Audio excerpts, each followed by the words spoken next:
Welcome back. We're discussing the different forms of pressure that could be put on Israel in the aftermath of the war on Gaza 1 year ago, and examining exactly how effective those actions such as boycotts could be. We're talking with Professor Neve Gordon, an Israeli political scientist who joins us from Beersheba, and Dara Murray, a legal advisor for the Palestinian Center for Human Rights in Gaza, from where he joins us. Professor, as I get back to a couple of questions, our viewer questions on the viewers' issues that viewers have raised. The first one actually has come from Israel, from Misher in Ra'anana, who says, anti-Zionism is nothing more than politically correct anti-Semitism.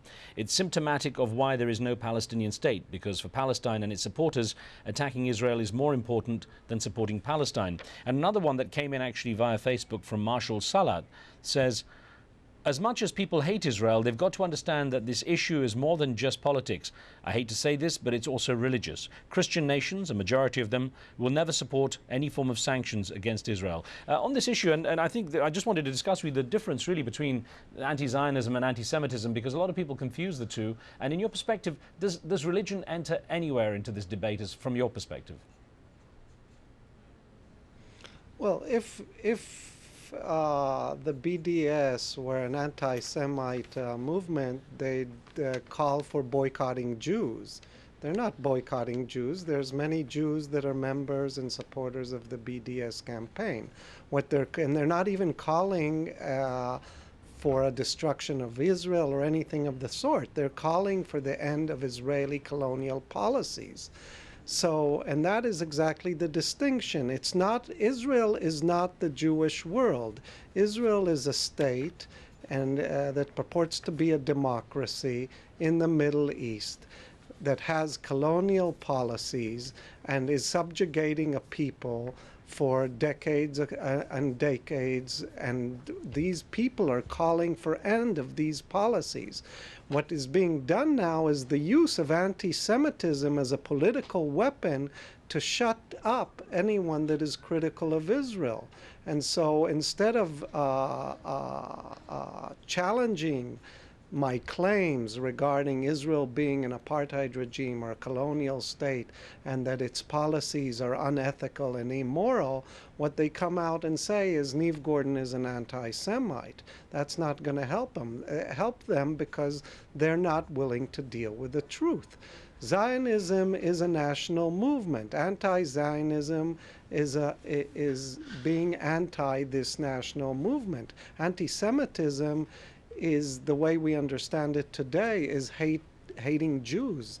The two are unrelated. Okay, we've got a caller on the line from Norway. Peter, thanks for your patience. Go ahead, please. Yeah, I'd just like to say that this coverall term, this reflex reaction to the slightest criticism of Israel by using the term anti-Semitic, it's completely dysfunctional. The Semitic races are not only the Jewish diaspora, but the Arab races. Right. They're also Semitic races. So it's absolute nonsense to come up with this reflex anti-Semitism cry. Dara Murray, your views on this, that on how much on the ground there in the Middle East and Gaza, that certainly there is some understanding that there is difference between the two. And I also want to touch on an email that we got, which talks about the influence of outside countries. This came in from Mafas Khan Effect in Japan, who wrote in saying, so long as the US remains a strong ally of Israel and continues to inject billions into the Israeli economy, Israel will continue to carry on its mission of illegal occupation no matter the amount of pressure they get from academics and activists. So the role of the US in this, and also the view on how anti-Semitism as opposed to anti-Zionism is regarded.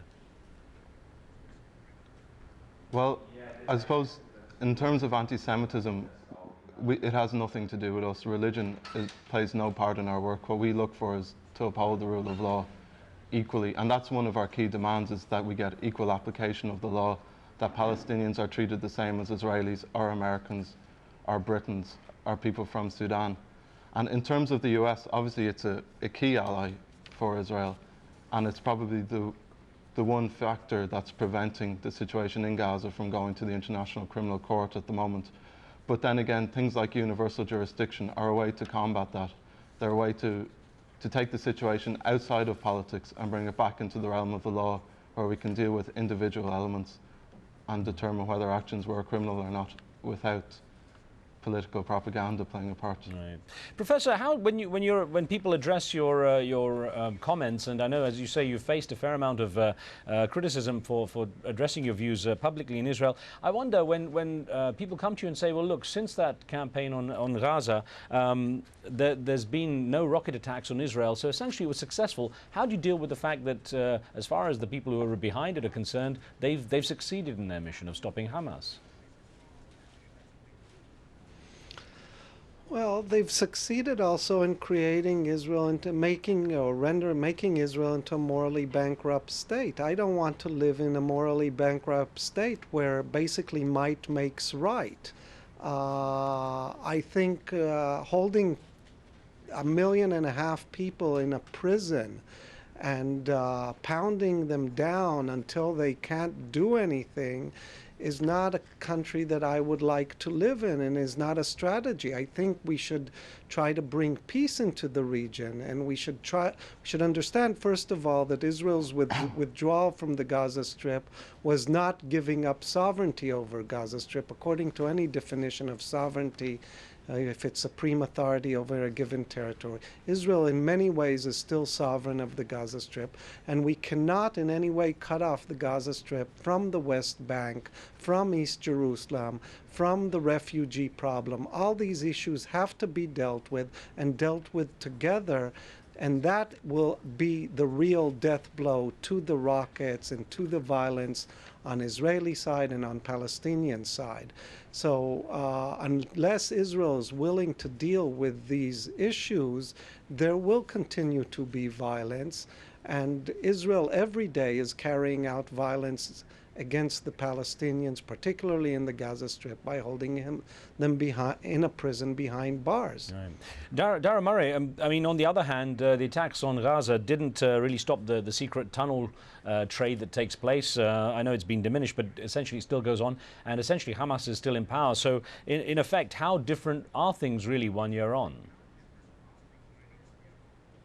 Well, can I address something first, just Please. as regards the rockets and the motivation for going to war? I don't know that was, it may have been a pretext for launching the war, but I don't know that it was the direct cause. The number of rockets fired from Gaza in the 6 months from June until November was drastically lower than at any point in the previous few years because of the ceasefire. And it was Israel who broke that ceasefire on the 4th of November and launched a series of attacks which in effect provoked Hamas, and that's not any justification for the rockets. Right. But it provoked a reaction, and the culmination of that was the offensive. Now, in terms of the situation in Gaza, sorry. Go ahead. Yeah, that's what I was going to ask. Just 30 seconds. Your quick perspective on where things stand now. Well, simply, the situation in Gaza is now much worse than ever before. It's probably been the worst year in the history of the occupation, and the main cause of that is both the war and the effects of the war, and the illegal blockade, which has been in place for over 930 days now, and that has prevented any development in Gaza. It's caused a man-made humanitarian crisis. Well, gentlemen, listen, unfortunately we're out of time. I thank you both for taking part. Dr. Gordon, thank you, and Dara Murray, thank you very much for taking part. Thanks for having me. Thank you. And thank you for being with us. Remember, you can watch a podcast of the show on iTunes. This week we're featuring a debate on the rising use of military contractors in Afghanistan and the worries about waste, fraud and abuse. On the next show, as the conflicts in Afghanistan and Iraq rage on, more attention is being paid to the so-called Hearts and Minds strategy.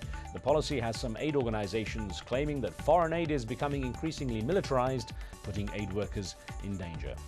Be sure to tune in for that, but for me and the team, we'll see you next time.